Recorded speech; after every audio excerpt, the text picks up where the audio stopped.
Welcome everyone here in the room and to those who join us online. We're very happy to host the open conversation of Circle U from Recognition to Inclusion, Rethinking European Languages. Circle U is an alliance of 9 European universities. I'm very excited about this. I only joined this April and still learning about it. It's a network of universities to foster collaboration, innovation, and knowledge exchange. In Circle U, I am part of CU Mill. I'm one of the millers. And we millers concentrate on multilingualism, interculturality, and language. Our main goal is to empower students and staff meaning academics as well as the other staff, to thrive in diverse cultural environments with a focus on multilingualism. So that's the background in which this is embedded today. We're doing this today on the occasion of the European Day of Languages, which is organized by the Council of Europe and the European Commission and celebrated every year starting in 2001. It always celebrated on this day of the 26th of December. The objectives of this day are to celebrate linguistic diversity, also promote language learning, and diversifying the range of languages learned, increase plurilingualism and intercultural understanding. Whenever I see this, I'm thinking of, okay, but what do we mean by European languages? Isn't the focus, especially of the EU, is often just on majority languages. So in my perspective, a European language is, for instance, Kurdish, because it's spoken in Europe a lot, is Arabic, is Russian. So today's central questions from this perspective are, what are European languages? Which languages are actually spoken in Europe? And what does that mean? And this is our specific focus here for the school context, for education. And how can we move towards more inclusive and equitable practices? Apart from the audience, which I hope will join our discussion a lot, we have a dedicated panel consisting of the keynote speaker, Christoph Schroeder, who's a professor of German as foreign and second language at Universität Potsdam. I'm supposed not to translate the university names. Don't ask me why. His foci, among others, are language contact in the context of migration and language policy. I'm only mentioning those research foci that are relevant for us here today. So if you think, well, I'm doing much more, that's why. Will be followed by a commentary by Elisabeth Beloe, who's the head of the German Federal Association of Networks of Migrant Organizations. She has a background in sociology and works, among others, on migration and education. The other panelists from different Circle U universities are Simon Kalmar Andersen, who's professor in the departments of political science and of economics and business economics at Universität Aarhus, and working, among others, on education policy, which will be very interesting for us, and public administration. So he brings an interdisciplinary perspective in here. And Fanny Meunier, who is joining online, because she is organizing another major event today, a Miller event. She is the academic director of the CU Mill, and professor of English language, linguistics, and teacher education at UC Louvain, and works on second language acquisition and teacher education.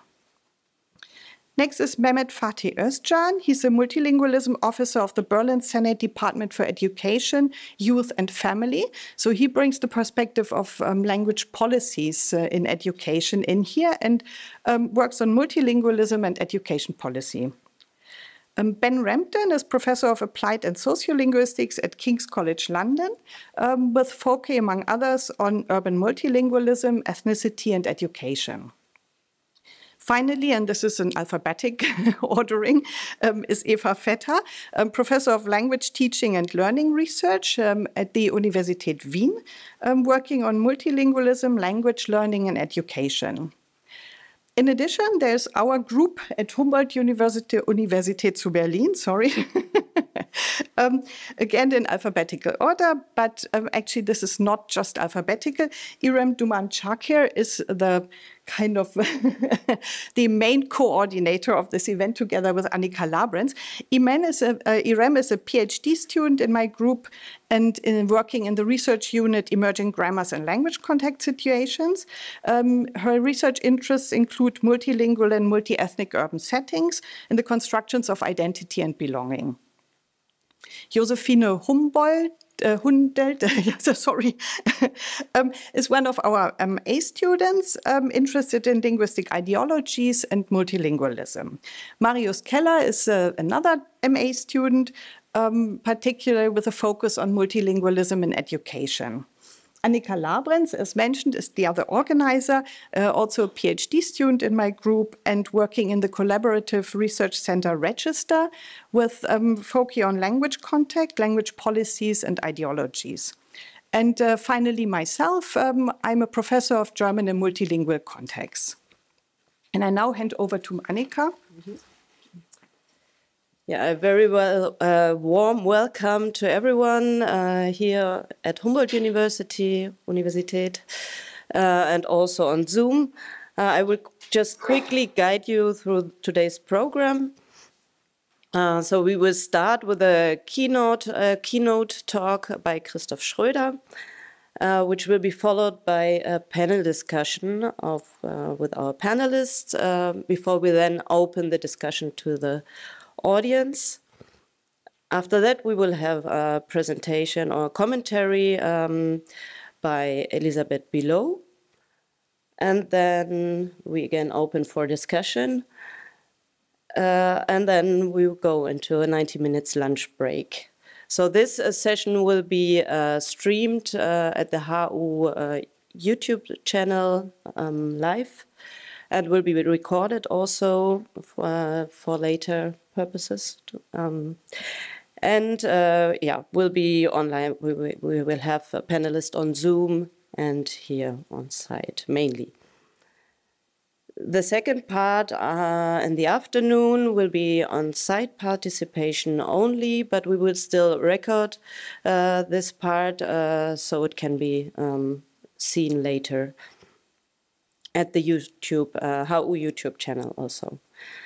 So in the afternoon, we start with the first roundtable on educational policy, chaired by Simon Kalmar Andersen and Mehmet Fatih Özcan.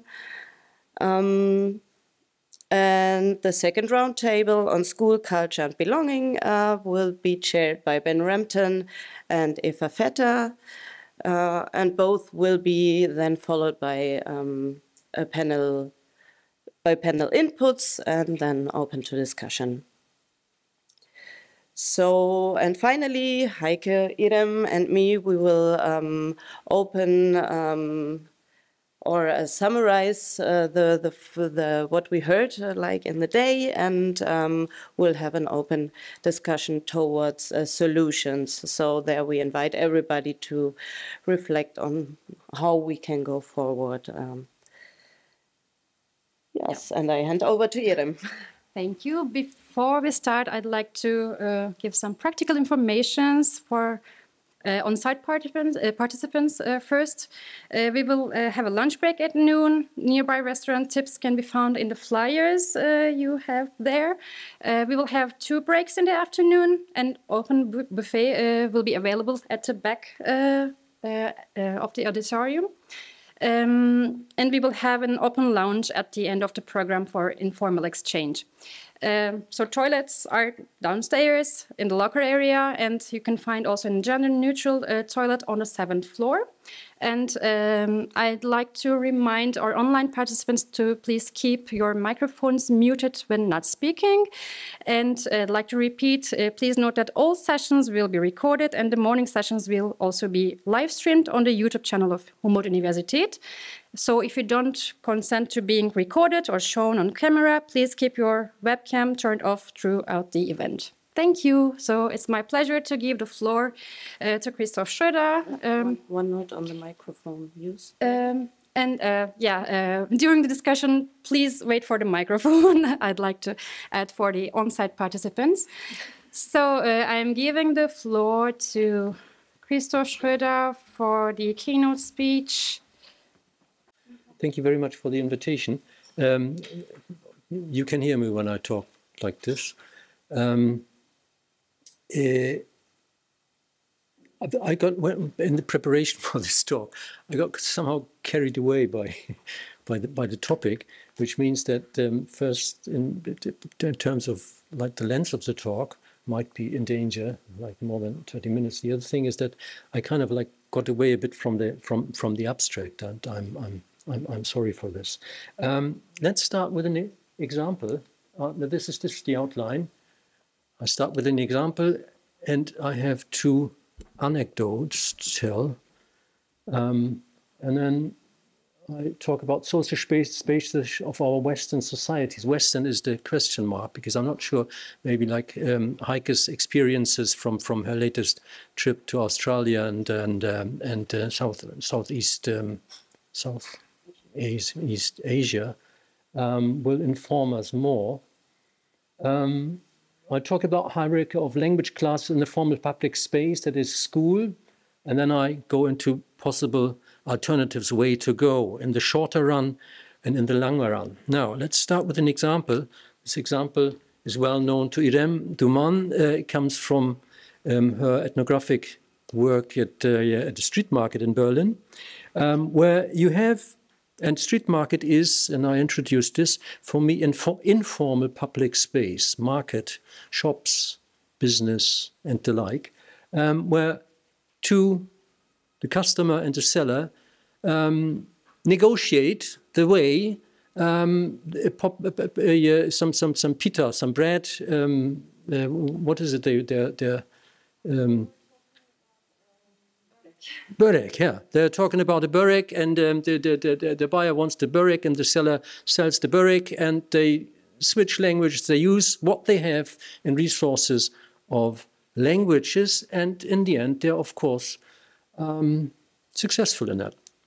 Now, two anecdotes. First, Cyprus University. About 20 years ago, I was at the University of Cyprus for a term, one term, and it was the Republic of Cyprus, which had just before become part of the European Union. And as you know, Cyprus is separated. There's one northern part, which in the eyes of the southern part is occupied by Turkey. And the southern part is the republic, is the part which says we are the Republic of Cyprus. And the southern part continues to have two official languages, Turkish and Greek. And I was at the university. University also says our languages are Turkish and Greek, because they have the claim that they are responsible for the whole island. Okay, so I had this talk with the president of the university before I started working. He said, like, in which language are you planning to give your seminars? I was going to work at the Institute of Turkological Studies there, and I said, well, English, I suppose, because I don't know about the what the students know. And then he said, well, wouldn't you be able to sort of do it in Greek, or maybe work on, like, be able to do it?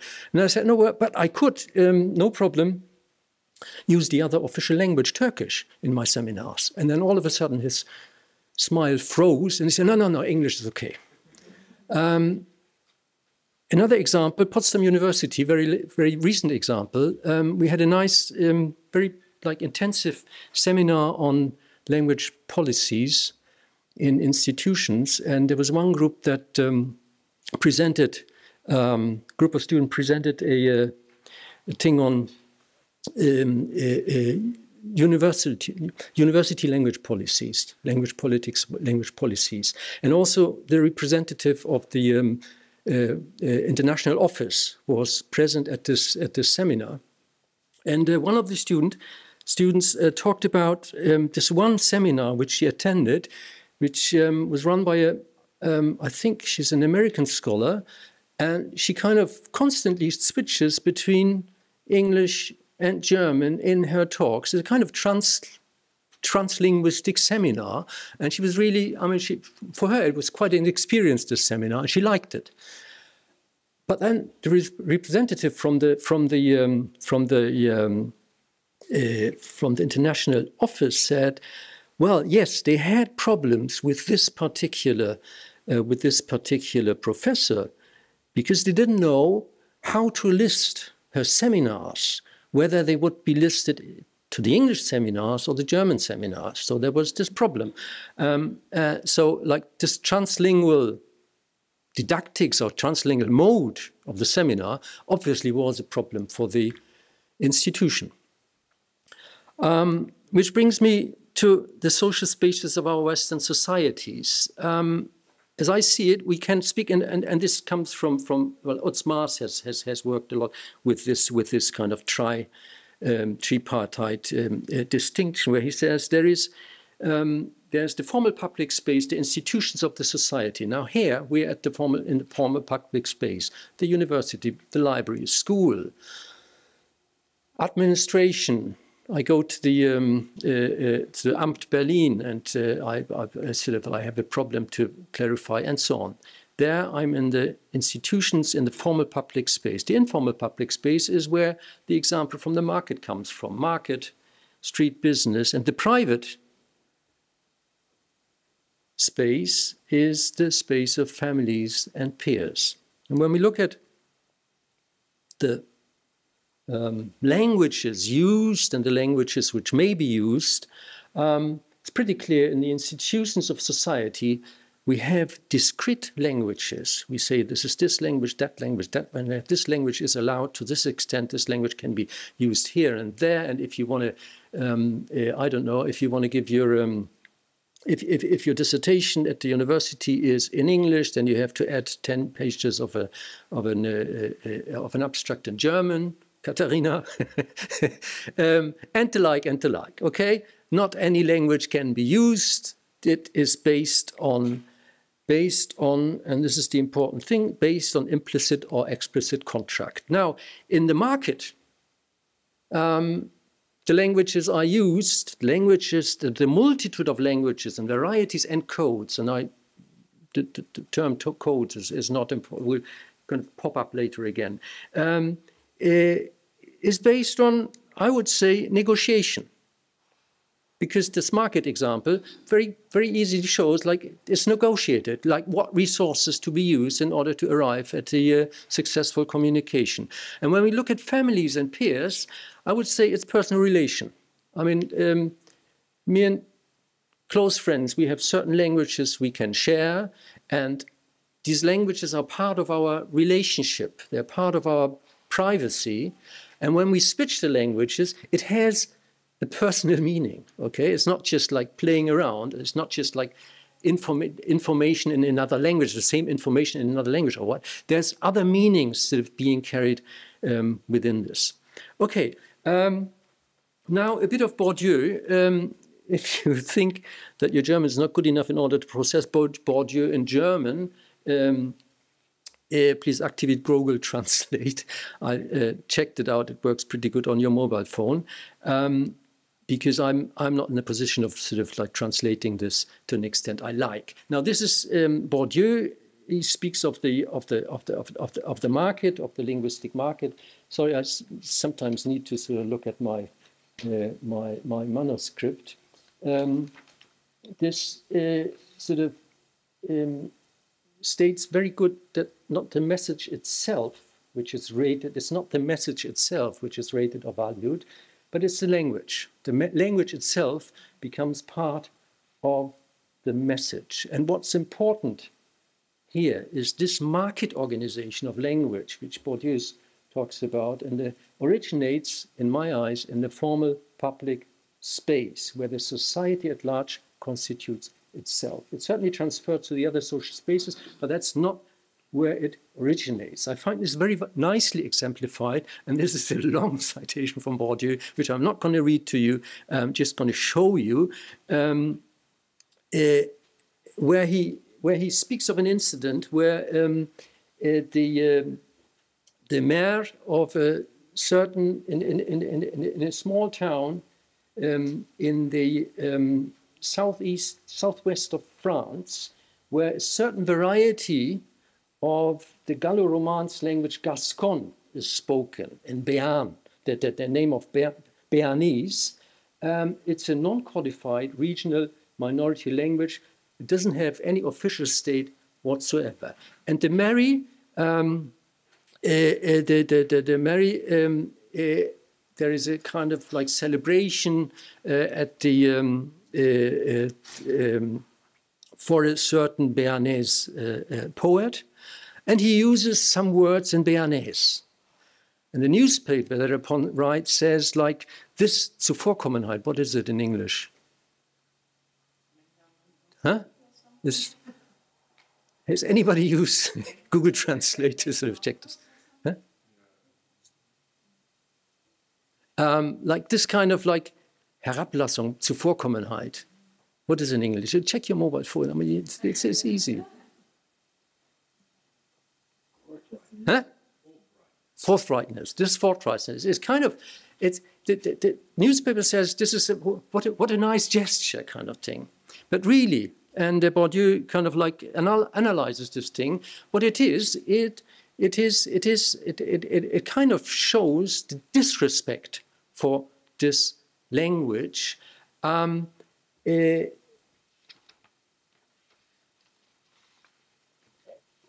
Disrespect for this language, and it kind of reconstitutes the hierarchy between French and this language, because if you use it in this kind of occasion, you can only show that you're kind of like lowering yourself down to these people which speak this language, which you might not even consider to be a language. What is important here is also that not the language itself, but also who uses the language at this very moment. And in a similar way, I would say, this language which does not have any capital at all, in a similar way, the fact that Mary uses this language sort of transports it into another kind of capital. In a similar way, my knowledge of Turkish, for me, because I learned it as a second language, I can use it in my professional life, is very, very strong capital, social capital, economic capital, and definitely also cultural capital. But for somebody else, it might completely not be the case. Okay, I come to school. Hierarchies of language classes in the formal public space, the school. I think when we look at sort of like language lessons at school, we can kind of like use these as kind of factors in trying to find out about hierarchies. Okay, legal states on the state level, optionality versus obligatoriness of class participation. Like English, you have to choose. School level, where the language is taught, is it only primary level, also secondary, upper level. Relevance for general school success, is there a note given or not? Can you sort of use it for the Abitur? Pure language teaching versus inclusion also of content teaching is something. And then lessons taught outside, inside of general school hours. And then a very special thing, that's why I put it into italics, prerequisite of existence of personal relation to the language, which is like an interesting thing that all of a sudden there's also lessons which say you must be Turkish or Kurdish in order to sort of, or it must be your first language in order for you to sort of arrive here. This brings us to a certain hierarchy. German language classes, which until the 70s were mother tongue classes in Germany.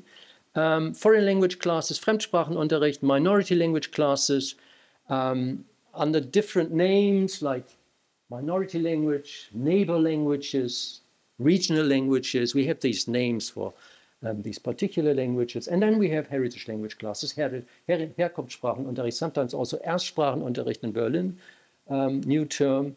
In the federal state of Brandenburg, also muttersprachlicher Unterricht, that is native language lesson or mother tongue education. Now, a couple of notes on the hierarchy. First of all, the degree to which the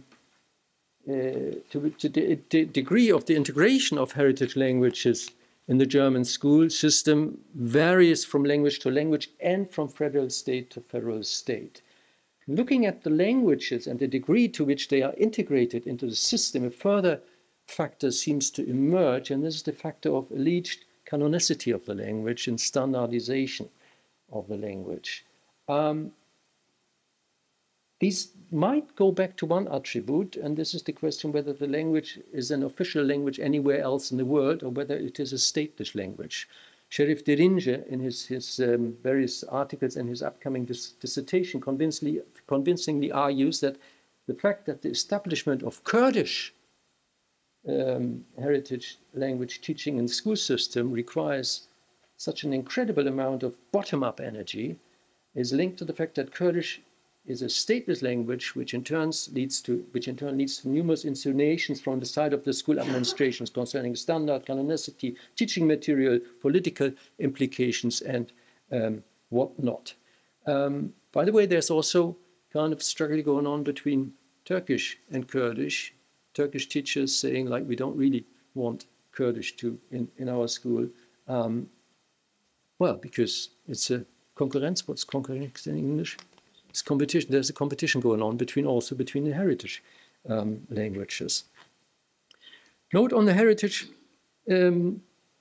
hierarchy too. This is the concept of multilingualism, very, very well meant, developed by the state of Brandenburg, and I quite like the whole concept. But in the introduction, they have this interesting, like, tripartite distinction. Ausbau der Mehrsprach, fostering of multilingualism in the federal state. Great thing. They have like these tripartite distinction where the Stärkung und Förderung der regionalen Sprachenvielfalt. Regional language varieties are to be fostered, are to be expanded. And of course, with regional language variety, they don't mean Kurdish and Arabic and Russian and Ukrainian, which is talked. But it's like Sorbian, it's Polish, it's Low German, and yeah, that's about it. Okay. And then they have Weiterentwicklung der fremdsprachigen Angebote, which is like English, the foreign language classes. And then they have Unterstützung der sprachlichen Integration, like fostering of linguistic integration.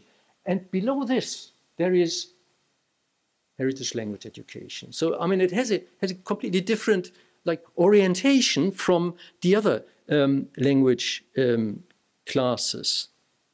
By the way, I mean, to say it again, I like the concept. I even think it's a more general concept like than the federal state of Berlin has developed. Bremen also has something like this. Saarbrücken has also like something like this. Brandenburg is quite interesting here, but Sie haben eine Cloud-Aufzeichnungsanfrage enthalten. Aufzeichnung starten.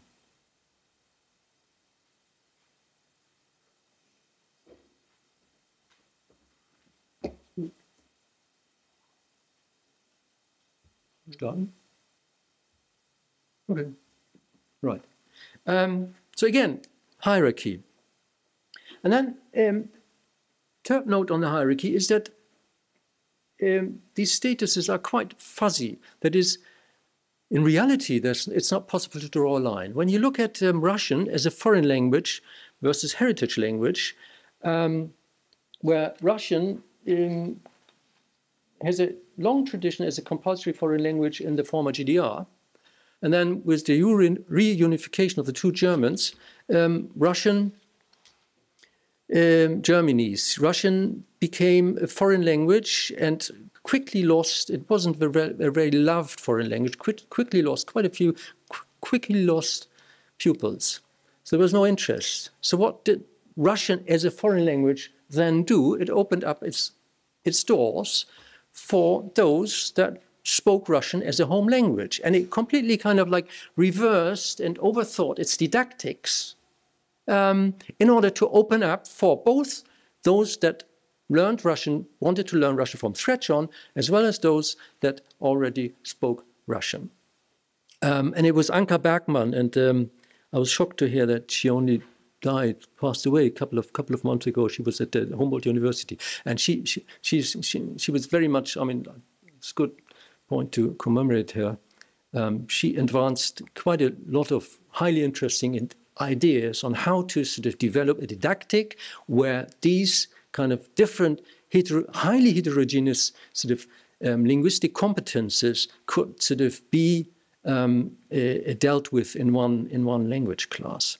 And we have a similar thing in Brandenburg with Sorbian, the minority language, which now is in like organizational-wise is a foreign language and explicitly in its curriculum addresses those that bring with them Sorbian as a home language, as well as those that learn it as a foreign language. Similar with Low German as a regional language in the federal state of Mecklenburg-Vorpommern. When you look at the curriculum, they say some might know it, some don't, and both are welcome in the classroom.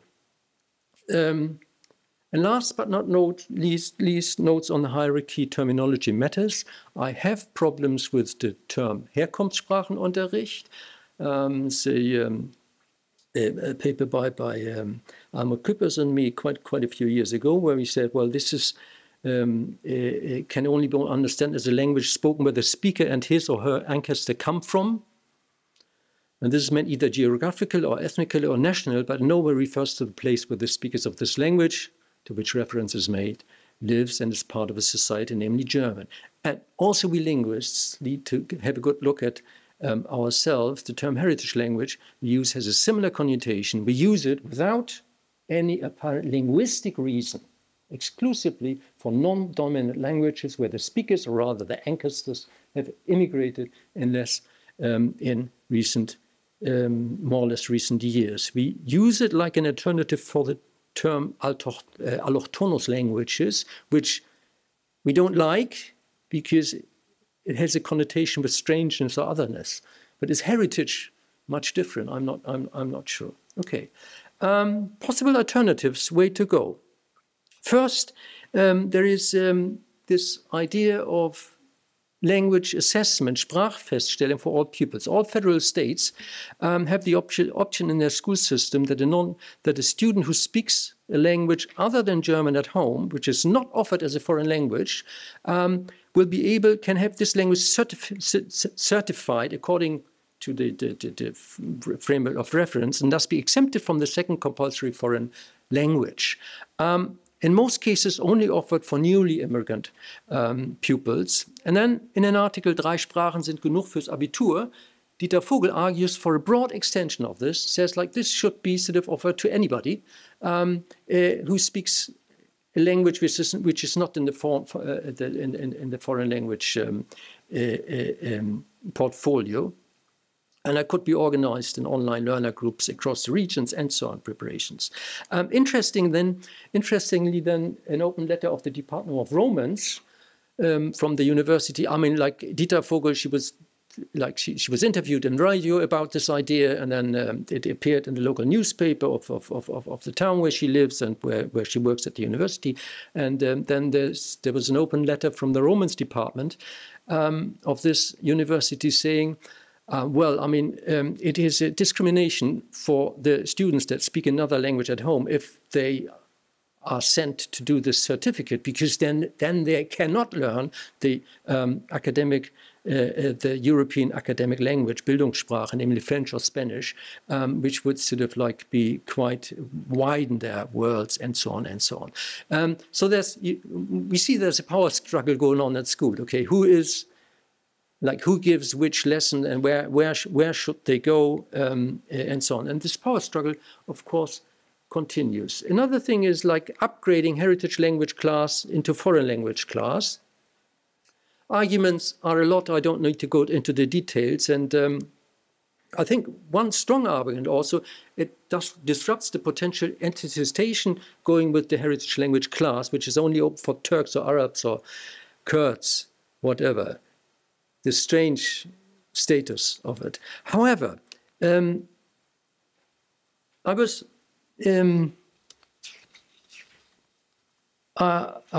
invited some time ago to a conference celebrating 30 years of Kurdish heritage education, and I advocated for a future of Kurdish also on these lines, like opening up also like for those that wanted to learn Kurdish from scratch on. And I was met with criticism, which we could sort of like paragraph like this, saying like, this is our language, we want our children to identify with their language. Having it in the format of a foreign language dismisses the identity issue, which we regard as crucial. So there's this identity issues, which I think we have to discuss. Like, who are these languages for? And who has, yes, who learns them why? I switch topic. I need some more 10 minutes. Is that okay? Yeah? Okay, thank you. I switch topic. Possible alternatives, ways to go in the longer run. And this is the topic I'm not really sort of, let me say, I'm kind of still working on. Excursus, post-humanism. There's an ongoing discussion among philosophers, cultural scientists, which centers around the question whether we live in a post-humanist area, meaning an area where traditional humanist ideas centered on human exceptionalism, autonomy, and the like are increasingly being challenged by cultural, technological, ecological developments. One aspect of this is technological advantages in artificial intelligence, biotechnology, cybernetics, blur the boundaries between humans and machine, between natural and artificial.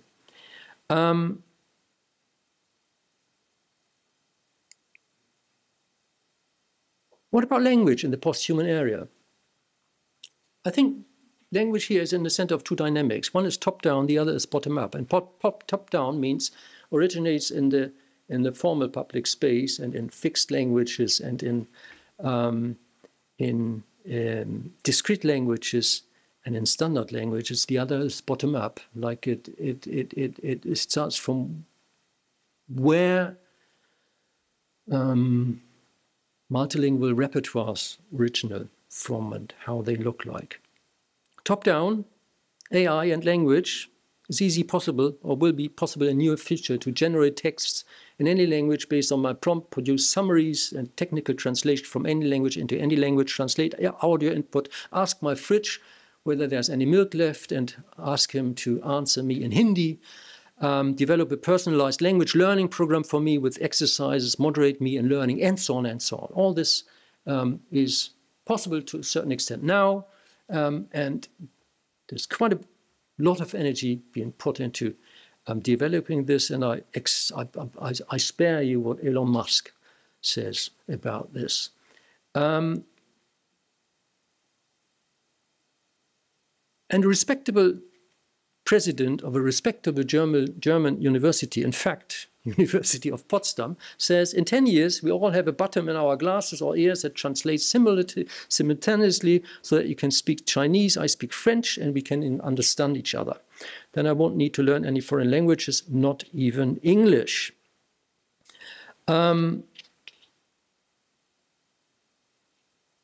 He follows a very similar statement repeatedly uttered by Wilfried Kretschmann, Prime Minister of the Federal State of Baden-Württemberg.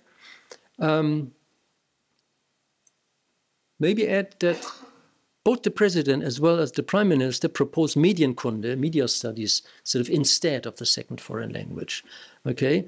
And if I understand right, the Federal State of Lower Saxony, Niedersachsen, has recently stepped away from the obligatory second foreign language in schools. And similarly, the Minister of Education of yet another federal state, in a private discussion with me, dismisses the whole idea of the fostering multilingualism in schools as a marginal topic with explicit reference to artificial intelligence. So like with this development, I mean, why bother about multilingualism in schools and all this? Now, of course, there's a lot to say regarding philosophical, cognitive, social linguistic implication of this devotion to what AI can do. Britta Schneider has a very, I think, very good article on this.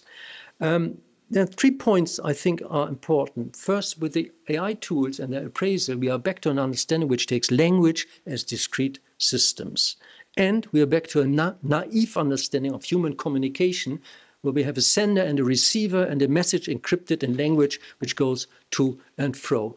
Very interesting, Elon Musk saying like that this chip, which in 10 years we will all get implanted, is able to translate much more detailed, you know. And detail is the crucial thing in communication for him.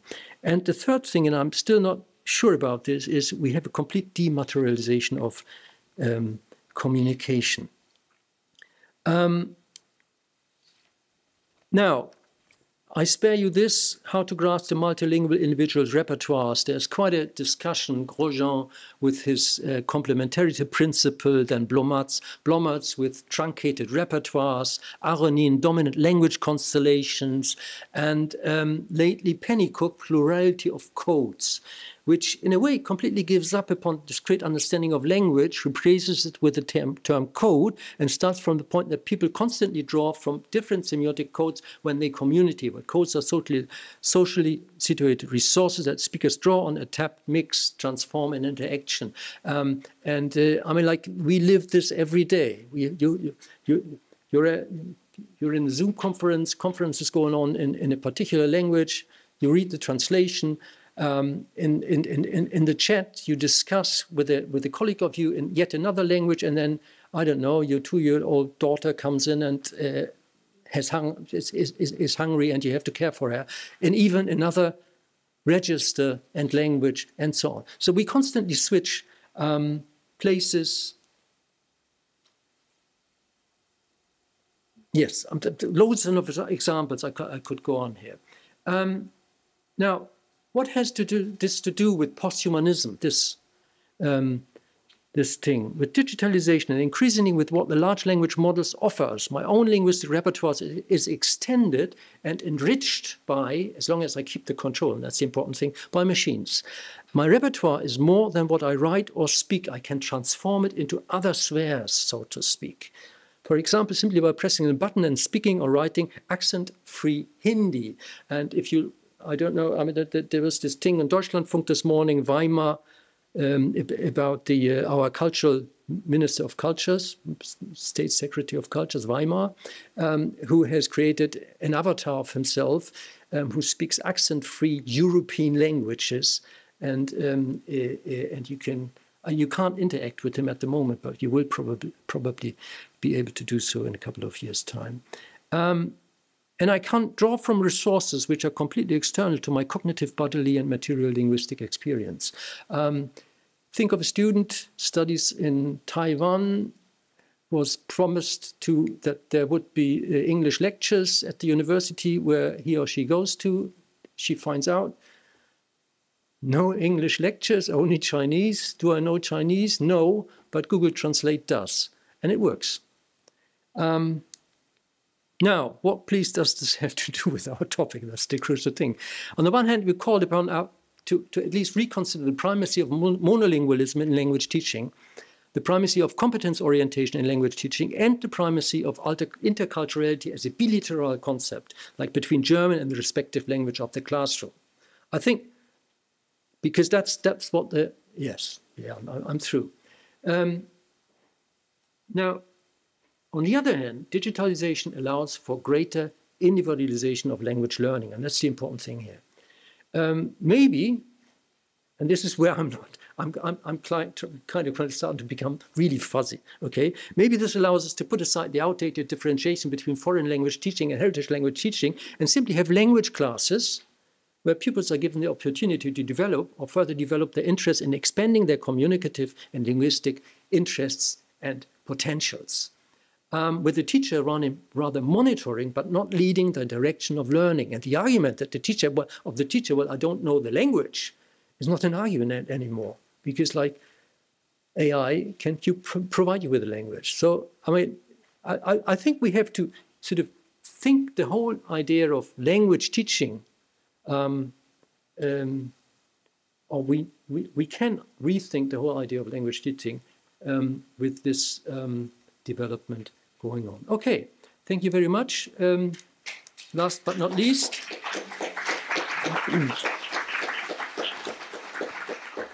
DeepL used here and there for English proof and for preliminary versions of translations. ChatGPT Plus used in order to create preliminary versions for some summaries and some definitions.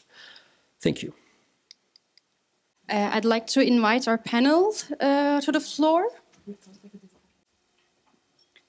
Yes, we would like to ask for commentaries first from our panel, and maybe we can start online. So, and ask Fanny Meunier to please comment.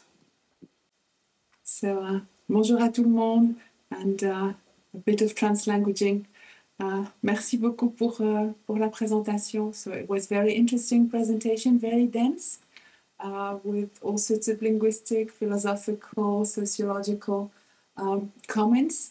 So what I'd like to say without taking too much of the floor is that what we're seeing today with all the issues that you addressed, you know, different languages, hierarchization of languages, use of tools, is that it's something that all university alliances are working on. And I think the more we work on it collectively, the better. And I think we have good practices everywhere, and pooling all those good practices together will really be useful for, you know, the opening of languages and the recognition of languages and the look at languages in a different way than what is being done today. So I'll just leave the floor to others and I may intervene later, but thank you for the presentation.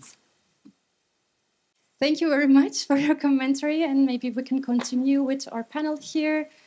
Maybe we can start with our student panelists. Marius, would you like to start?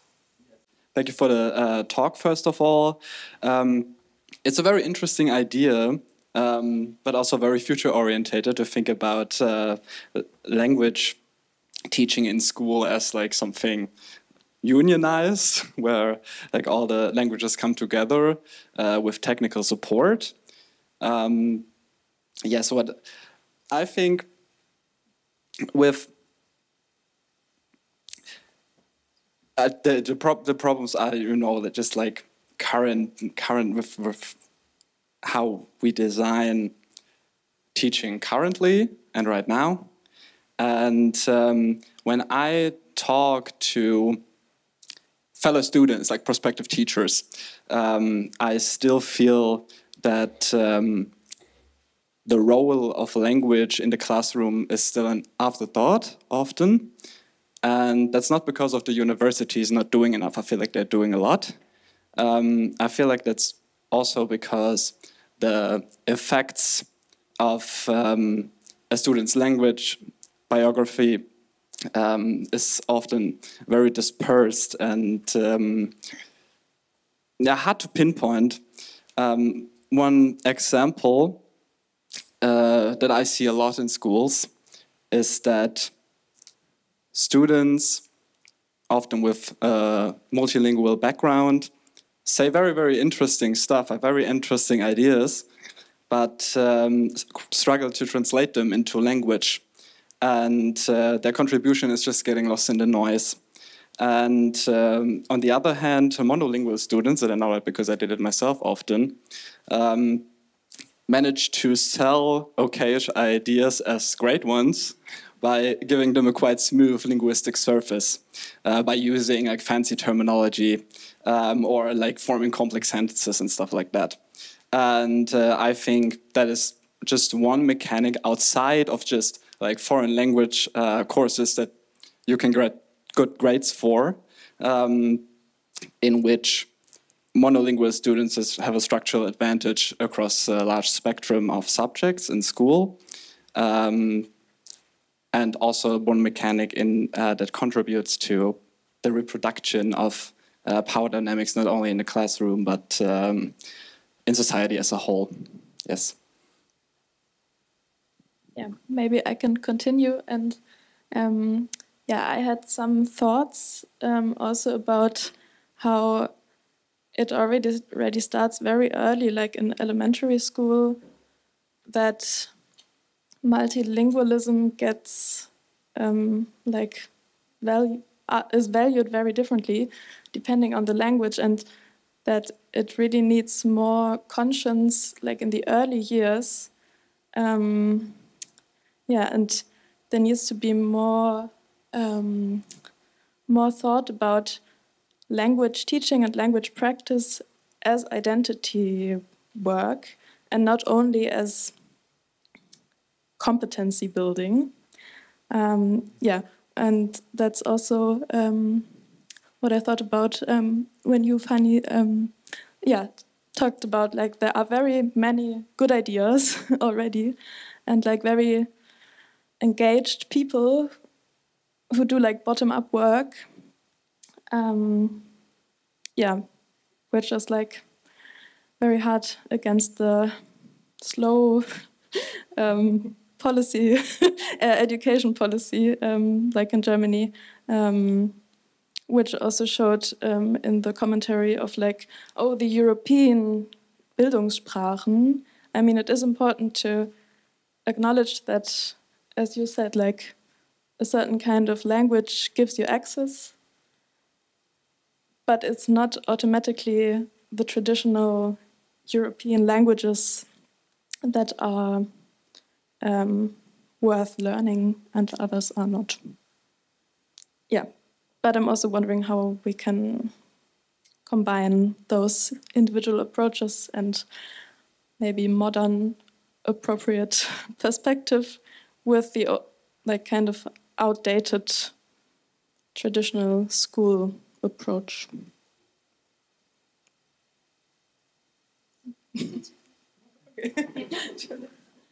Yes, thank you. It was a very interesting and very inspiring talk, and a lot of things to discuss and comment upon. But I was mostly intrigued by your last reflections on a new type of foreign language teaching, where students can use online resources to learn whatever language they want. So I just wanted to ask, because you also had this distinction about just some of these ideas about what you can use online teaching for, takes us back to a more simplistic view of what language is.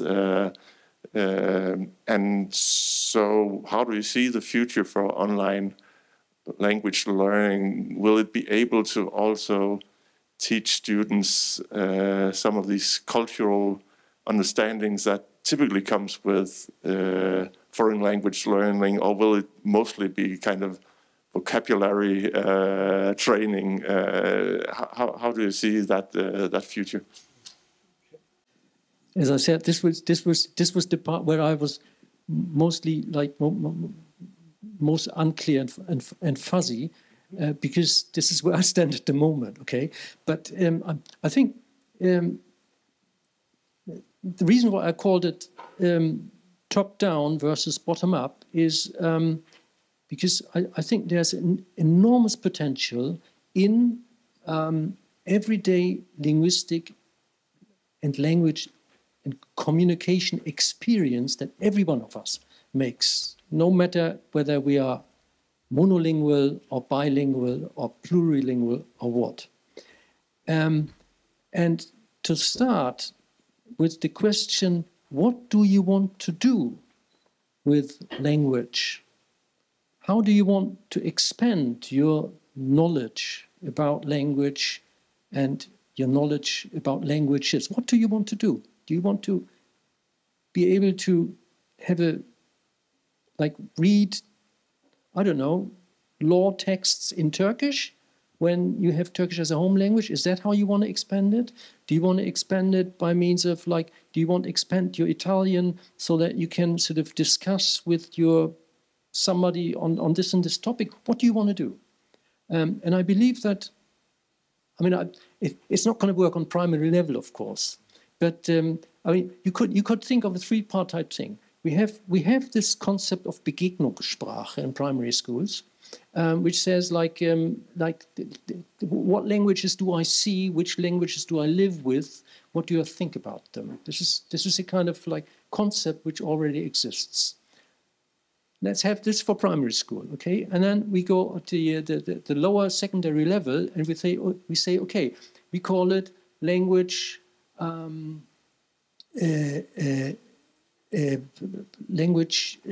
exploration. So what is there in language? And then on the upper level, you call it language expansion, and you think, okay, what do I want to do with the languages I have or I'm curious about? What do I want to study? Where do I want to put my focus? And what linguistic competences must go with this? And I can concentrate on them. So the teachers then are people which moderate me in my decisions and which kind of I can reflect with them on what I want to do. Is it realistic? Is it not realistic? And so on. I mean, this is kind of utopian, but at least it would sort of allow us to come away from, like, is this a heritage language? Is this a regional language, minority language? Where do we put it in the system and so on? That was the idea. Yeah, thank you. And I think it's very inspiring. And I just want to add that I think teachers will have a major role also in inspiring the students in terms of how could you imagine using language, because there are probably many ways of using and studying language that's beyond the imagination of some of the students. So teachers will have an important role there. Yeah, thank you. Well, yes, and I think that the idea of having language awareness or knowledge about language or a kind of primary school sociolinguistics is a great idea, and there are quite a lot of models out there of how to do it. I have a question and a comment coming, I'm afraid, from England, which is a different kind of country, maybe. First of all, does the inclusion of regional languages, Niederdeutsch, in this discussion mean that conversations about Mehrsprachigkeit are actually refer to everyone, refer to the whole population? Because the situation in the UK is, not the UK, sorry, in England, is that a lot of advocates of multilingual education say, wow, 20% of the school population has another language at home. But they don't say is what actually 80% don't.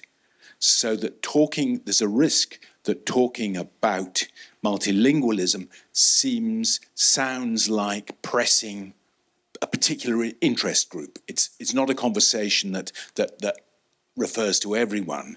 And if it's going to refer to everyone, then it needs to expand to take in regional languages like Cockney and Scouse and so forth, which is not impossible, but it needs to broaden in that way. So that's just my question, the clarification question. We're talking here about the whole population, not just a minority when it comes to going beyond foreign languages. That's the first one. My second question, though, is about your imagining of the future, and maybe you touched on it when you talked about Kurdish coming inside schools, and also definitely when you talked about the example of Turkish in Cyprus. Aren't you assuming that we continue in conditions of liberal democracy, and that we're not all going to turn into the United States, and that actually, free choice will be allowed, and AI actually won't be a surveillance tool to pick out, the shibboleths that lead in all sorts of rather disagreeable directions. So, maybe your long-term view is an optimistic one, and the technologies you're talking about and the space for languages that you're imagining will be a lot more oppressive, let's say. Yeah, well, I'm being optimistic. Yes, I'm being optimistic because I think it's ample time that we sort of like develop some kind of standpoint in this discussion, and don't leave it to those that believe in, like language-wise, believe in AI and what it can do, because they're based on wrong assumptions about language. That's the big problem here, and we are the ones that need to tell them, and we are the ones that need to sort of like say, it's not going to work like this. Of course, it's a good idea, we can use it, but it's only part of communication, what you're offering us. I mean, there's no other way to go. That's the one thing. The other thing is this ideas of the federal state of Brandenburg, also Bremen, Saarbrücken, Bremen, Berlin, developing these concepts of multilingualism, of course, mean everybody, because they have this differentiation of this is this language, this is that one, this is a foreign language, this is a heritage language, and so on and so on. That's my criticism. But in general, I find this idea of developing such concepts and using the term multilingualism not only for those which are multilingual per upbringing or what, but simply for everybody, because I mean we all sort of like we all deal with languages, we all deal with dialects, we all deal with varieties, increasingly so with this kind of like digital enhancement and digital sort of enlarging of our human space. So it's part of our everyday experience, multilingualism, not only for those that have like grown up with more than one language. That's the idea. But presumably people white working class Germans who could be mobilized to say, oh gosh, what are all these foreigners doing here, getting all this space for extra language stuff. Can't say that, because you say, no, look, we're talking about your vernaculars too. Exactly. And that's potentially different from the situation in the UK. Yeah. Probably, yeah.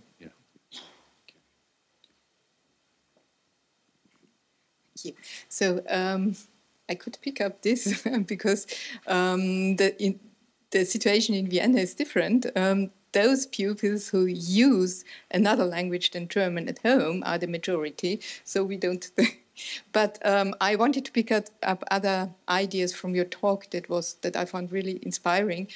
Namely, ideas about power issues, and join it with experiences from my own work. For example, the debate on transgressing the boundaries between foreign language teaching and in Austria it's not heritage language teaching. Fortunately, it's ESU, Erstsprachenunterricht. Since 2 years we say first language teaching. It's better than heritage language teaching, I would say. And there was the idea to bring Turkish up as a foreign language. It didn't work for the academic upper secondary schools. And one of the arguments was a power issue argument. But those who already know Turkish, they could have an advantage. So this is my first point. The second point is the idea you brought about assessment, assessing the competencies of people and then replacing the second foreign language. I'm very critical about this because I do not think that this can value the language that they use, they experience, but can even do the contrary. Languages that you use in daily life, languages that you are very comfortable with, would be assessed. How would they be assessed? Of course, with the Common European Framework of Reference. There is no fit between everyday experience and the levels of the Common European Reference. So I think it's a good idea if language teaching is provided too. So if you can come to development, academic development, development of other domains of use and so on, and then assess it. but assessment alone, I would see this very critical. And then my first example is from a very recent experience in Austria, also a power issue. The second foreign language is the most powerless language in our school system because everybody thinks English is enough. So there was a big debate in the vocational business schools.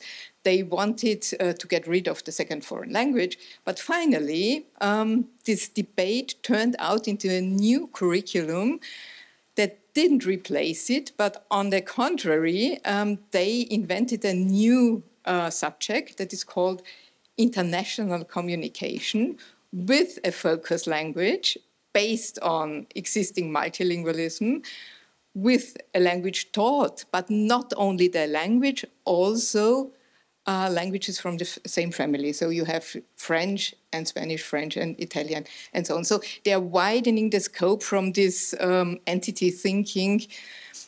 It has not yet started, but I think it's a good start. Yeah, I'll stop here. Would you like just for the second? I mean, like the second, I find it very, very interesting, and I'd like to learn more about it. About the first Sprachfeststellung, maybe Fatih, you can say something anyway, isn't it? Yes, maybe I could add something. There are so many interesting ideas floating on the panel, also with your presentation. Just a few things I've just noted down. I found really interesting at what point we are currently. So you mentioned, for example, for a few things there is a large bottom-up energy needed. I just picked up that from your presentation.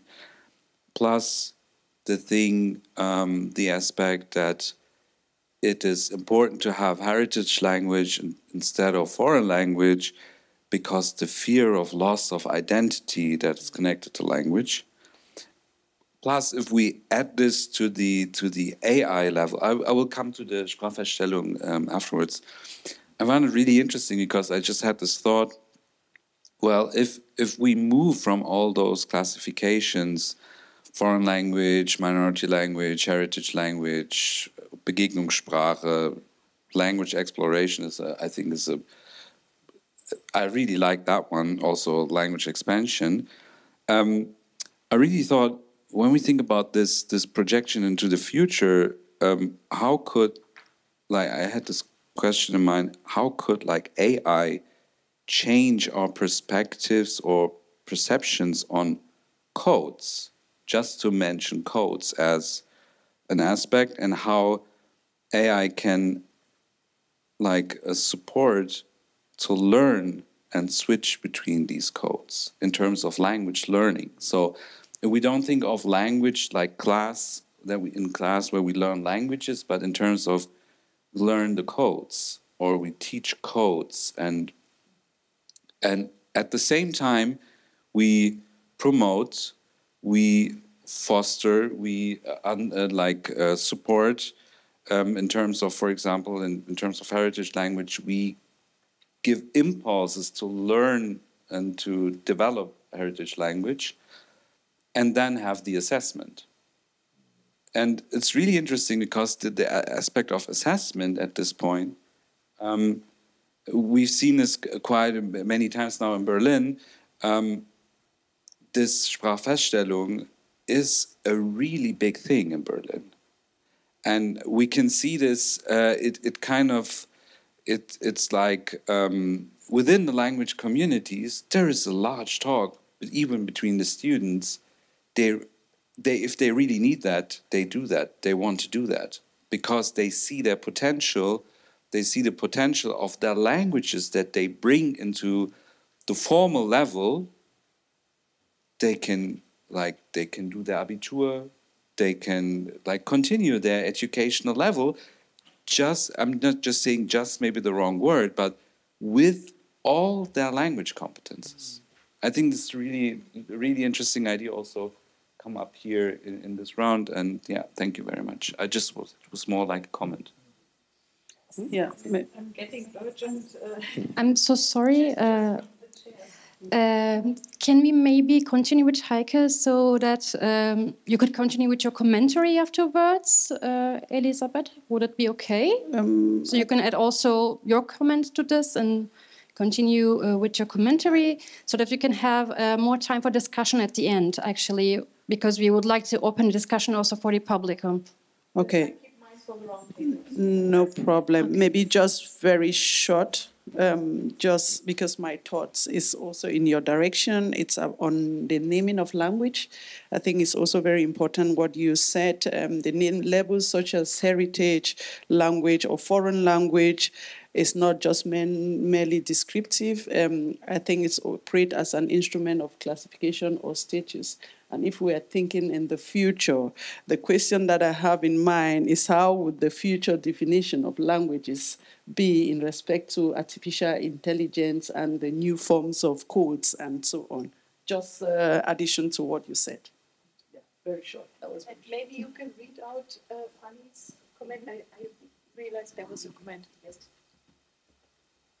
I think we are still using categories that no longer reflect reality. European languages is not the same as languages spoken in Europe. And terms like first, second, or foreign language feel increasingly outdated. In today's complex, mobile, multilingual world, we should focus less on ranking or labeling languages and more on recognizing them as additional resources that shape our lives and our knowledge building. Sorry, you could have just said it yourself, but no one read it. Yeah, and I'm keeping my comments to myself for the time being because we have the round tables, and so we have time for the general discussion as well. Or do we move that for after the commentary? I would propose we move that for after the commentary, actually. And give the floor to Elisabeth. Give the floor to Elisabeth, yeah. Yeah, really? Yes. All right. Have slides? No, I don't have slides. I will just comment. Exactly. Okay. You can leave the table a bit, so it's how you feel more comfortable. I think it's okay like this, so long as you can hear me well. Yeah? Okay, then that's good. I think the last comment in the chat goes in the direction of my comment. It's also very important that we rethink the definition of language and so on. I will comment along the lines of the politics of language naming from description to discrimination. Like we've heard from the last comment, we have to think further. What does that mean? Defining language heritage, foreign or whatever label we want to give. So I will start with the point that language is never just a neutral medium. It is also very political, and that's why we have some categories. And it's also the question who define what is a heritage language, foreign language, or a normal language. That is also a question that we can think about it.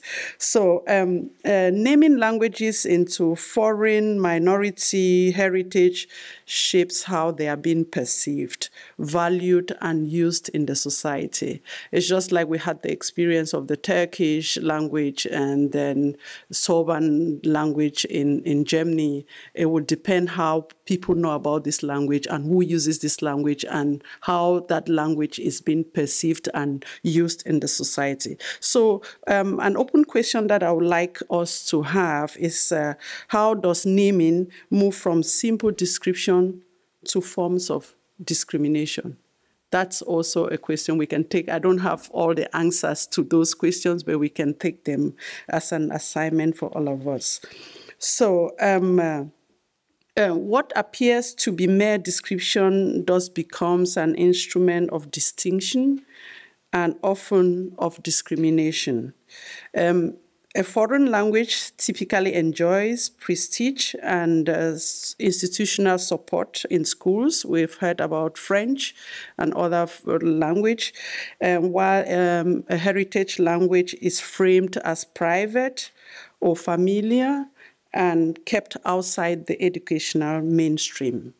I think a minority language is too often treated as a deficit rather than a resource, because we should look at all the languages that we see them as resources. It's always a plus. It's an additional a skill that someone is bringing, and that should be a resource and not as a deficit. Whoever decides how a language is named also decides what place it occupies in society and in institutions such as schools. A critical perspective on these labels is therefore necessary in order to reveal discriminatory effects and to open up new ways of engaging with multilingualism. The presentation that we just heard from Professor Schroeder demonstrate how linguistic practice shifts across private, informal, we just heard about the market setting, and formal spaces. And it is precisely in the institutional space of the school where the politics of language naming becomes more visible. We have to reflect on those ideas and see how we can recategorize what it means to have a foreign language, an heritage language, and so on. So, what is also important for me is that we should look into the future. We should look towards changing our perspectives in how we classify languages. And it's always very important to look at the challenges that we inherit through the categories that we have so far when we want to look at under minority, foreign, and heritage. So how do we define these languages in the future? And if we want to consider change, we should also recognize that linguistic repertoires as resources, they are resources and not deficits. I think I mentioned that also in the beginning.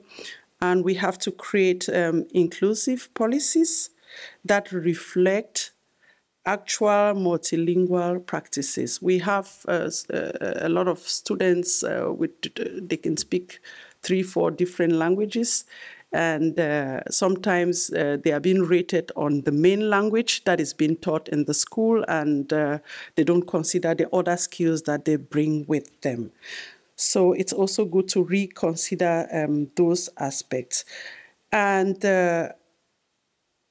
we also know that when we talk about the politics of language and redefining language, how do we want to bring the change for the future? And how do we want to shift from this political aspect to the normal school or normal institutional setting that we can assume that people have skills and focus on the skills that they bring within that space? In conclusion, I would say language it's political, and we are still living maybe in past glories. We should start thinking of future redefinition of how we want to categorize language, especially with new tools, especially with artificial intelligence that we have everywhere on our phones. And then if we talk about the water, that you just press a button and water would tell you, and the cup would tell you what you have to do. We should also see that aspect when it comes to language definition. What looks like description, it's also an act of discrimination. I think it's also important. We describe different languages in different, or we put languages in different categories. It's also very important that we see that categories bring in class, and categories brings in also a form of discrimination. So that aspect should be considered. To build, in conclusion, I think to build more multilingual schools, we must critically question these labels and recognize all languages as a resource. I think that's also what I'm I would suggest and what I'll give back to the room. Yeah, thank you very much.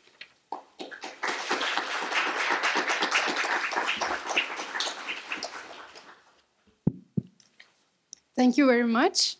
So I would like to open the discussion and give the floor to the public. Maybe we can start with the audiences here and then look for questions or commentaries from Zoom. So please.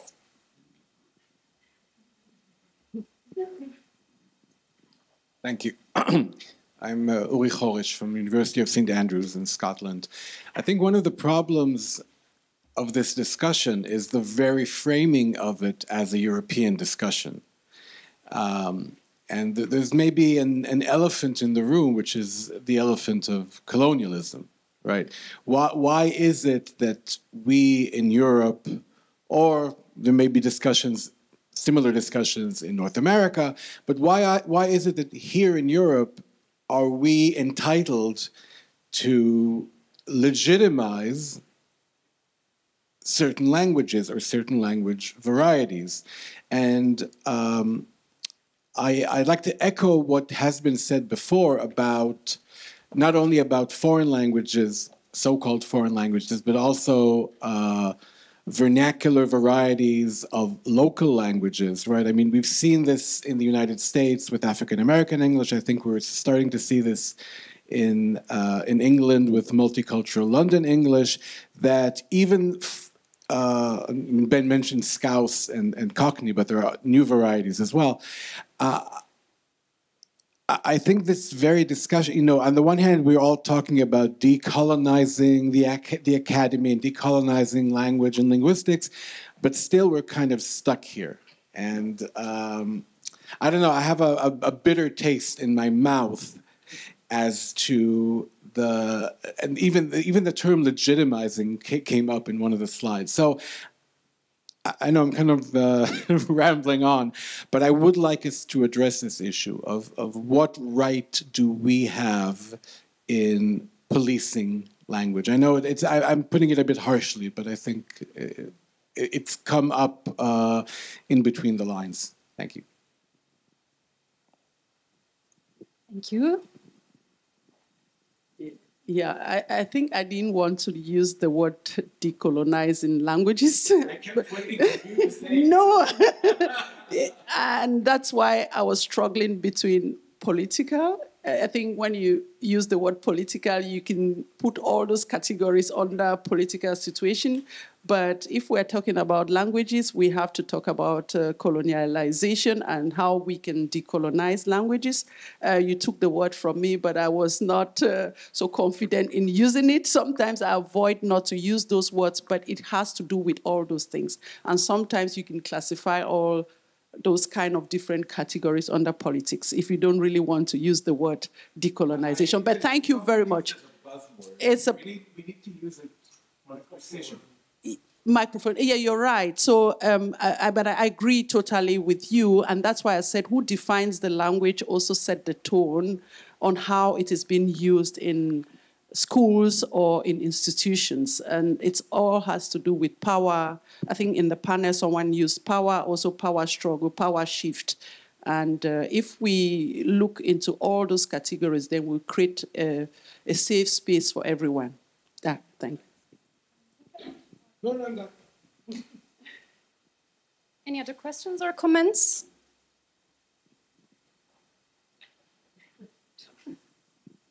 Yeah, maybe directly connected to that, I was kind of shocked by the example you gave, Christoph, not you, you quoted something. Christoph, Mensch. About the Romanists kind of defending their resources by saying it won't give pupils access to the big European Bildungssprachen, academic languages. And I think this term Bildungssprachen in this context is very clearly colonial heritage related. It's the idea that some languages are academic and have lots to do with education and others don't. And I think this mindset that in this time and day you can still say something like that and use it as an argument, I found shocking. May I shortly answer? I mean, there is.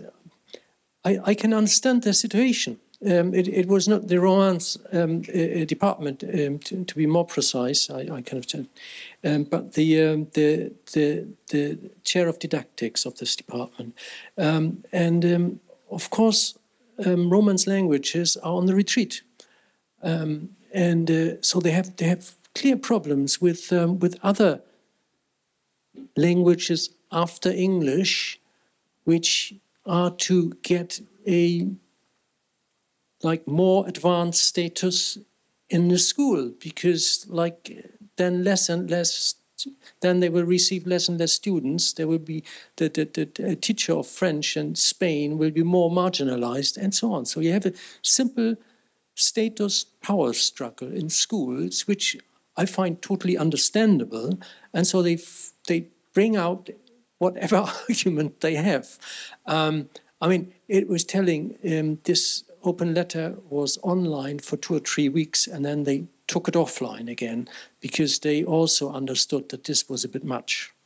So this is why I didn't sort of openly name the department and all this, because they also understood that this was a critical issue, and they couldn't. This argument sort of didn't bring them very far and wouldn't be met with much sympathy.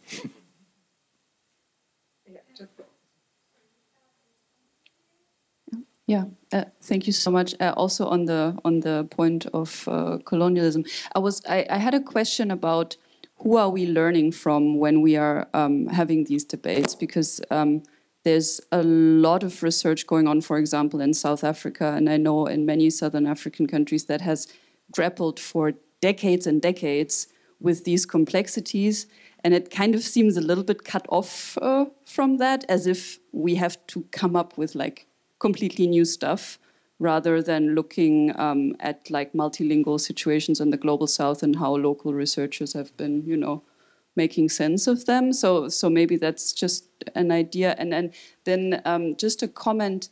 You were mentioning Kurdish and the problem of a stateless language, so to speak. It's very interesting. I have a colleague working in Brazil who says they had there was a local Portuguese, and that was supposed to be promoted to school teaching status. And the community actually was very much against it, saying this thing that you're teaching there, that is based on these grammars and word lists, and that's not what we do. That's a different thing, So I think that's also really interesting, especially with regard to the AI, where language becomes purely representational. And then people who say, well, our language doesn't have anything to do with the stuff that you write down. So that might be also an interesting thing to kind of what is language, and for whom in that sense. Thank you.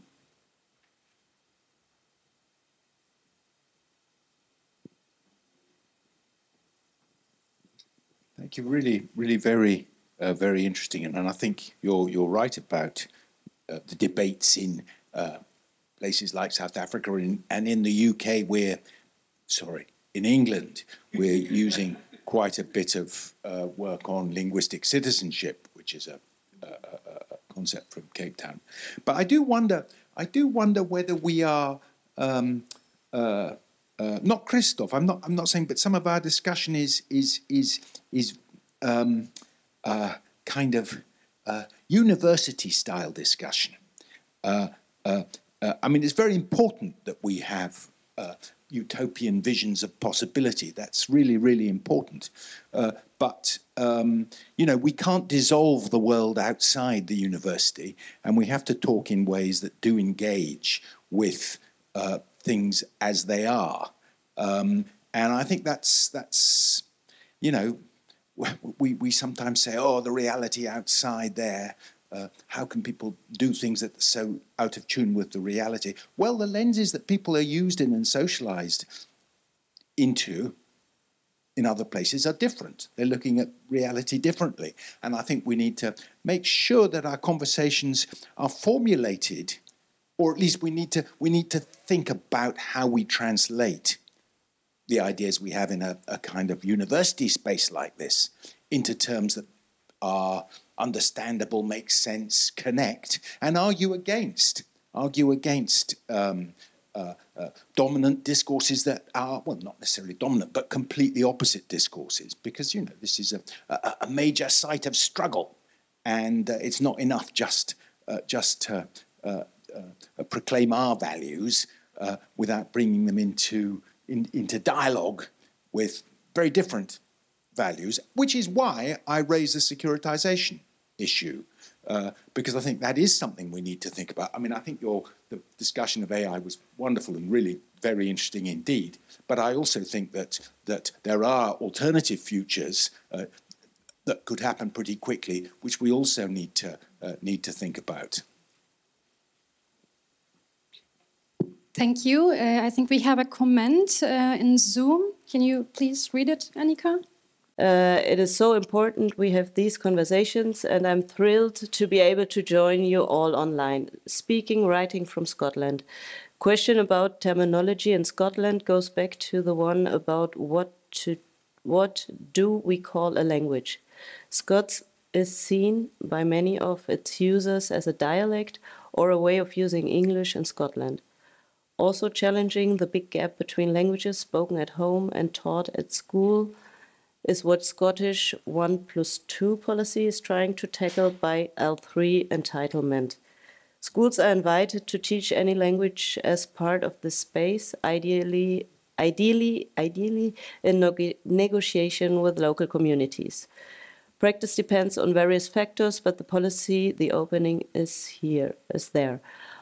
Also, children in schools are telling us that they already learn other languages than European using Duolingo and other apps. So again, it is very much about schools opening up for it. Assessment question.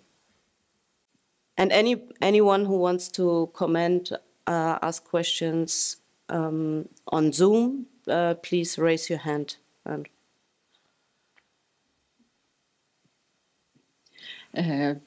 My name is Edda Battigelli, and I'm not in the academic field, but I'm here for the AG SB, Staatliche Europaschule Berlin. I don't know if you know the model.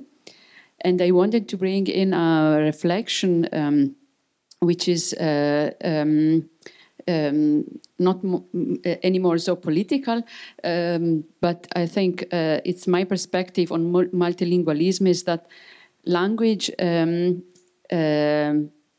I have to say also that I work in a Willkommensklasse, which is also an experience which helps me a lot to reflect. Has two aspects, and one is that we use language and we teach language for teaching thinking. So the aim is that the children has to learn the language to be able to think. But we have not to forget that they have to learn thinking. So if we always stay on the very low level, they cannot think. So I need to use also their home language to improve their thinking. So if not, they're going to sleep, fell asleep, basically. And another aspect I find is very important is that multilingualism gives us back the taste, the Geschmack, the fun of speaking. Yeah, when I'm angry in the class, I say "Mamma mia," and they laugh. So we all laugh together. So it is and these both aspects, I don't think we receive through the artificial intelligence. So it is very important to use the digital tools to what they can give us. I use all the time for translating because I don't want to explain what does it mean Wortschatz in Bulgarian because it's too difficult. So I just take my phone and I look for the translation. But these two aspects, they are not given. Artificial intelligence can only give us a high level of languages. But that's not the main thing. It's not very important. And and then I think it's also important to think about multilingualism differently, depends on the level, because on the academic level, of course, we have to go much deeper and so on. But there is a long way before we get to the academic level. So I just wanted to share that. Thank you very much. I would like to bring the point that Ben Renton made about how long will we still be a liberal democracy, with a question to Elizabeth. When I worked with German Namibians, they said, the young people said, we find it very annoying that we learn French at school. Nobody needs French here. Why don't we learn Ochiherero? That would be much better for our society. And that made me think a lot. And why should we learn French in Germany? Wouldn't it be better, much better for our social cohesion and for the for the kind of atmosphere we have in our society to learn Turkish instead of French? Always. Yeah, I think it's a very good question, Heike. If you look at Berlin, for example, we have over 300,000 Turks in Berlin, according to the statistics. And I think it will also be a question: why don't we learn Turkish in Berlin schools, for example? But it's not the case. We learn French, or students learn French or English and other languages, despite the population of Turkish people in Berlin. So it has to do maybe also with Colonia, I don't know. Like what you said, Namibia, they learn something else. If you come to Cameroon, it's French. French doesn't have anything to do with the normal running of the society, maybe the normal Creole or other languages that the people speak there. It's a really difficult thing when we want to talk about language and the politics of naming language, or who decides who uses what language in what school.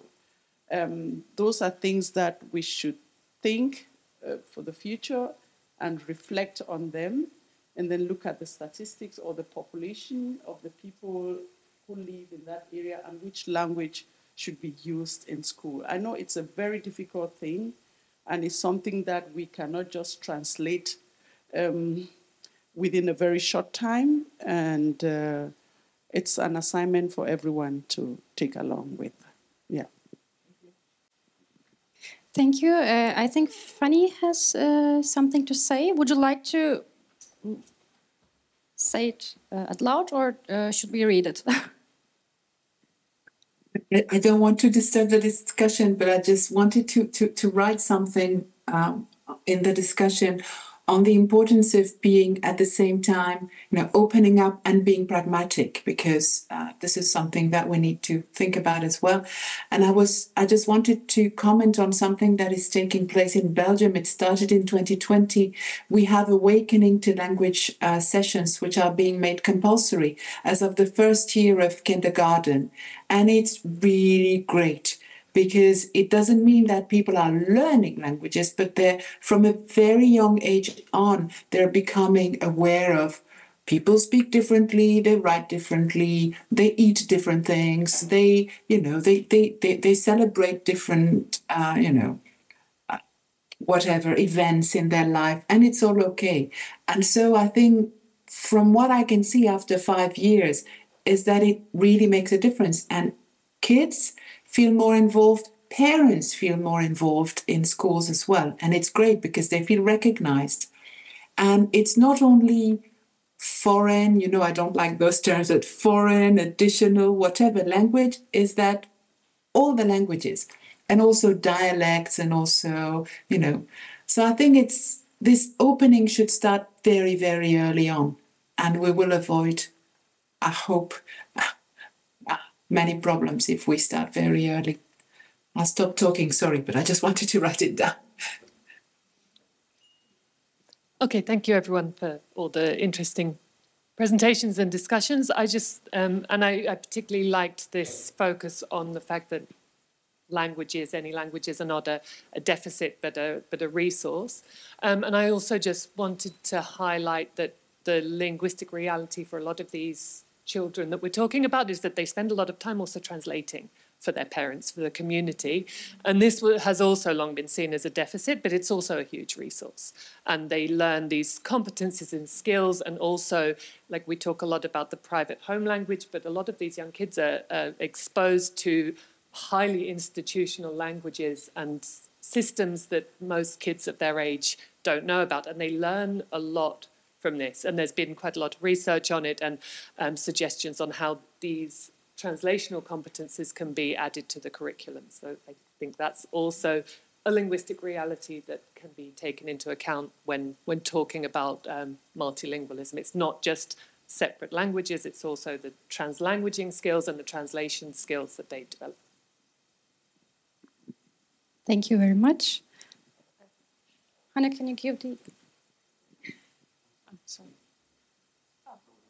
Well, yeah, here you go, please. Sorry. Just, yes, I mean, I think that adds to the case for the kinds of discussion that Fanny was talking about, which is starting at kindergarten, but it can carry on throughout. And actually, there's, you don't need to go to university to be able to discuss the problems of classification.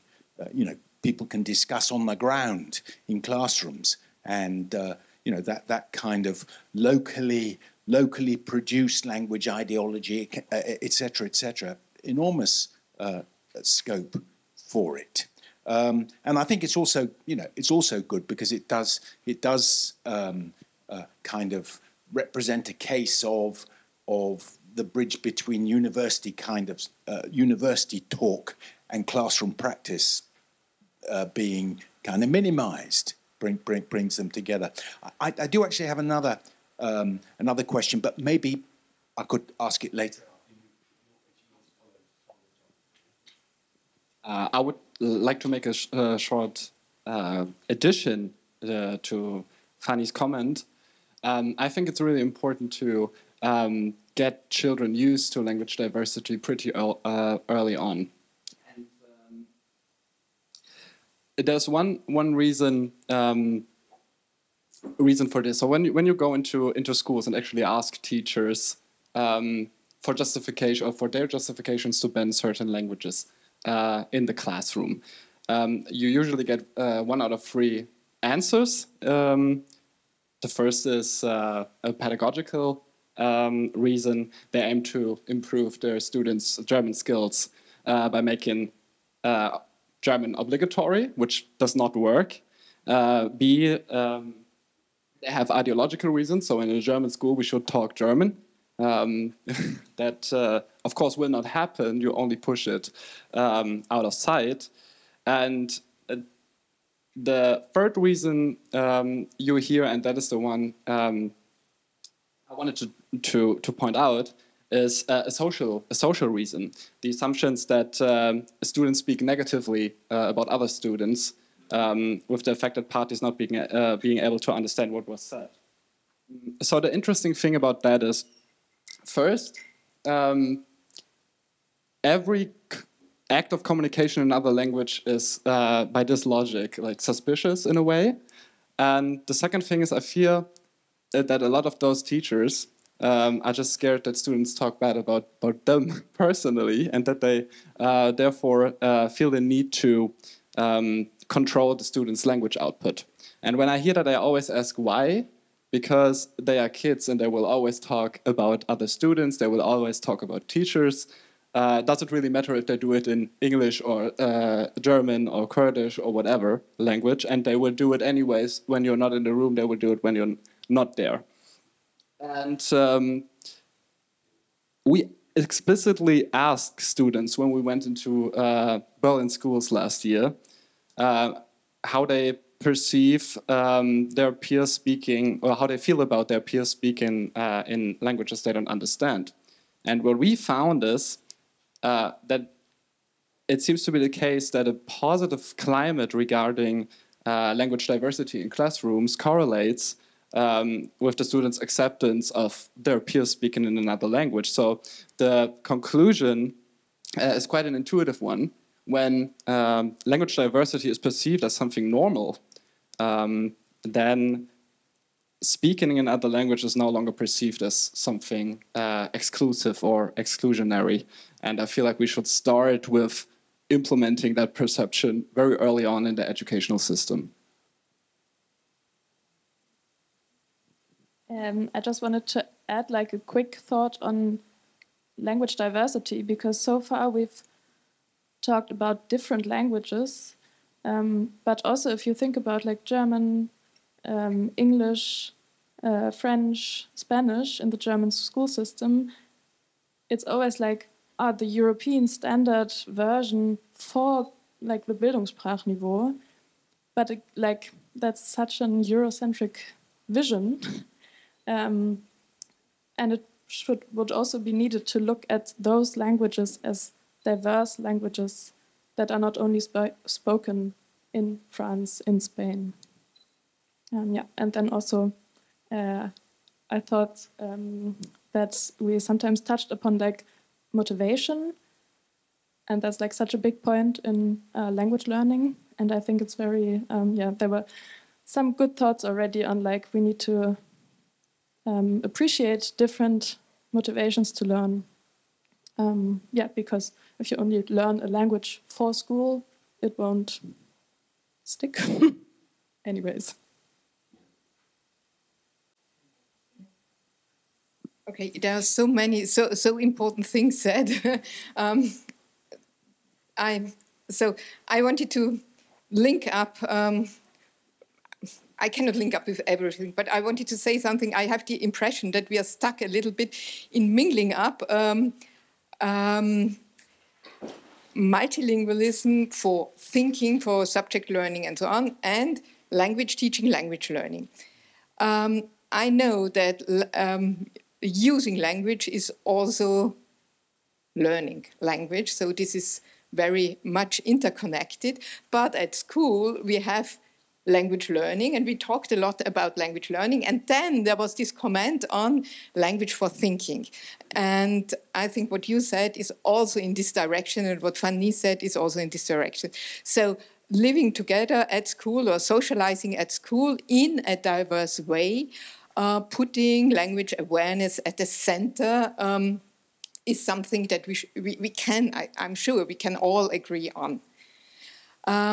I would like to add something because in this diversity, we called it in a paper, we called it epistemic multilingualism, saying that this kind of multilingualism is good for learning, and it should not only be transitional. Let's say language as a resource. Let's use Farsi as a resource for understanding better in German. No.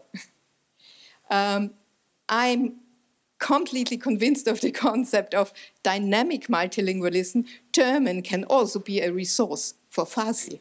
And both is used for understanding better, for having a high epistemic quality of learning and teaching. So this is the idea for this diversity issue in subject learning. For the language teaching, I would like to add a little bit of criticism. I think we are stuck in the same categories. If we say, I do not say this as a former French teacher only, if we say we should replace colonial French by Turkish because Turkish is the language of our surroundings and so on. I think this is also categorizing, but in a different way on the basis of numbers. If we want to really modify language teaching, I think what you said, exploration, expansion is a good idea to start.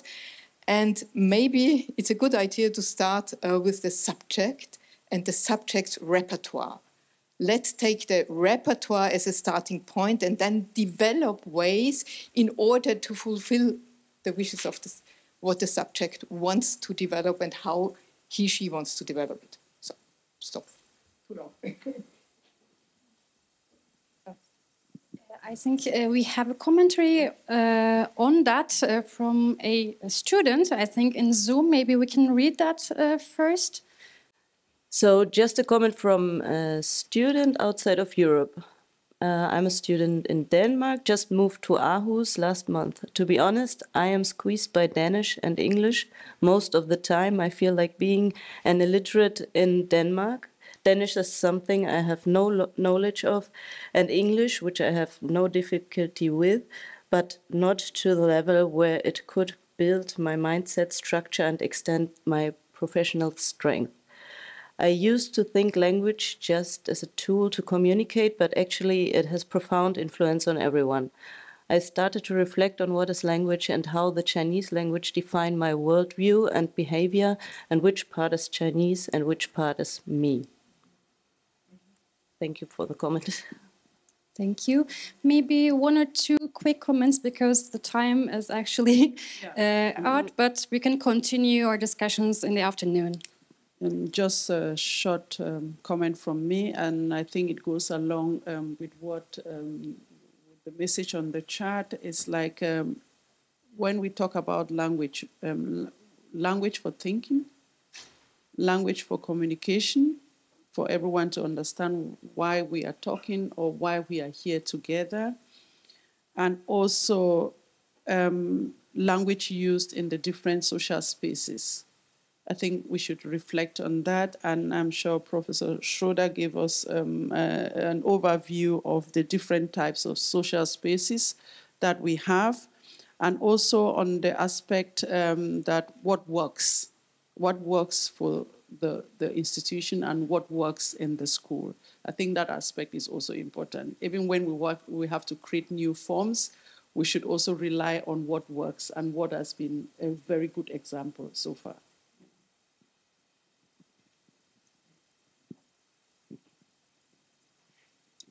Just a question, a pedagogic question. Mehmet came up with the very interesting idea that AI can take care of the code side of things.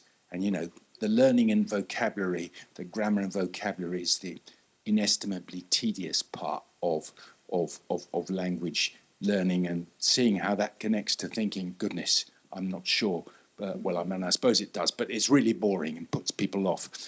Is it possible to imagine pedagogies where AI takes care of the grammar and vocabulary, but you know, the thinking takes on in a more anthropological mode, where, you know, culture, embodied semiotics, drama, intercultural understanding is done without necessarily the grammar and vocabulary of the language in a so-called languages classroom.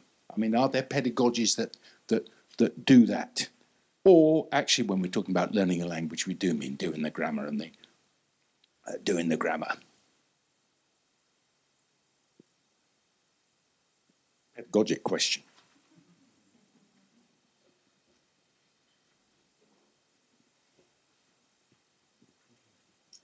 I don't know, but I think that's exactly the thing we have to think about, or the school will need to think about, because otherwise you wouldn't be able to explain to the student, to the pupil, why he or she should learn this list when this list is on the internet, and when this list is like available for you and any of the electronic devices you have around you.